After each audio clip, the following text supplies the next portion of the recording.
welcome to my YouTube channel. My name is Boon and you are watching Boonbox. So for today's video, pag-uusapan natin ay footwear. Crocs to be specific. So pag-uusapan natin yung design, comfort, and price. And sasagutin natin ang tanong kung worth it nga ba siya. So bago ang lahat, kung hindi ka pa nakakapag-subscribe, subscribe ka muna tapos Gina. So ito yung Crocs Duet Max 2 Clog Aloe. And may two things akong nalaman as first time na bumibili ng Crocs. So, number one is wala pala tong box.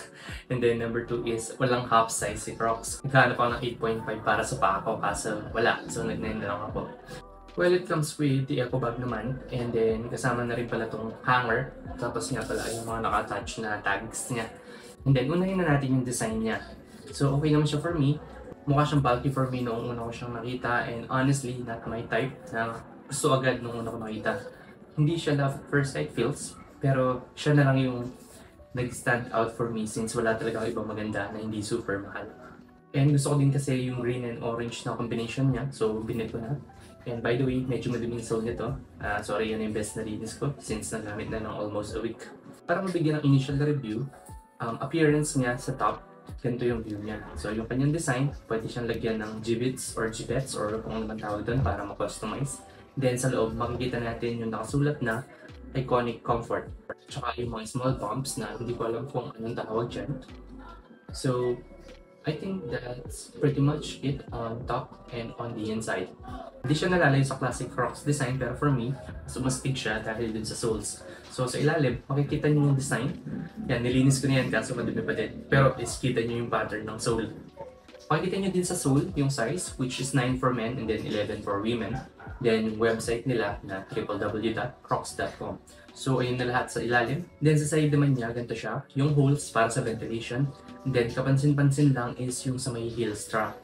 Napaka-bright orange and adjustable. Then Crocs ulit na nakasulat sa pinaka-heel support. And instead na crocodile yung nasa rivet, word na Crocs na lang siya.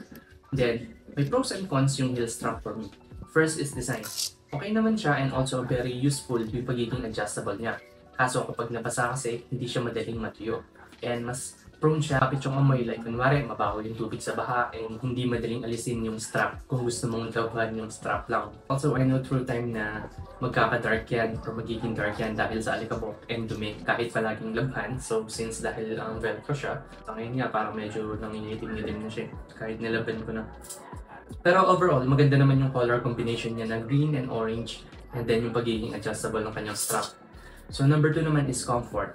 So for comfort, hindi siya super matigas sa paa pero compared sa new design ng Lightrite na nakita ko doon na meron napakalambot na agad ng insole kahit unang pisil pa lang. Downside is hindi ko gusto yung design niya and foamy tapos parang magka-absorb ng water pero not sure though. Pero parang ganun yung tingin ko sa build niya and mas mahal siya ng 1K kaya ayoko siya. Next naman is kapag naka-socks ka, mas magiging more comfortable siya and mas magiging okay yung fit. Lalo na kung thicker yung socks na gagamitin mo. Pero I know lang na sa una lang naman matigas yung sole ng mga ganito since dahil bago pa and then after ilang months of use, lalambot din daw siya at saka mas lalong mag-fit sa paa. To answer the question kung how much nga ba itong Crocs Duet Max 2 Aloe, it is 3,990 and I also bought mine sa Marky Mall Angeles. So to summarize yung mga things na nagustuhan ko dito, fit is okay naman siya. Kahit malaki sa paa ako ng konti. Pero hindi naman siya ganun kaluwag kahit wala akong medyas. Also, kapag nagka-medyas ka, gaganda yung fittings niya. So, yung hindi ko lang talaga nagustuhan is hirap siya linisin at saka hindi ganun kadaling alisin yung strap niya. So, worth it nga bang gumastos ng ganito kalaki para sa footwear? Well, since 1 week ko pa lang nagagamit, ang sagot ko ay, I think so. Kasi nagagawa naman niya yung purpose niya kapag tag-ulan. Cute naman yung design niya, tsaka madaling pormahan, tsaka ternuhan sa mga damit. Tapos pwede mo rin naman siya ma-customize ng gibbets or gibbets.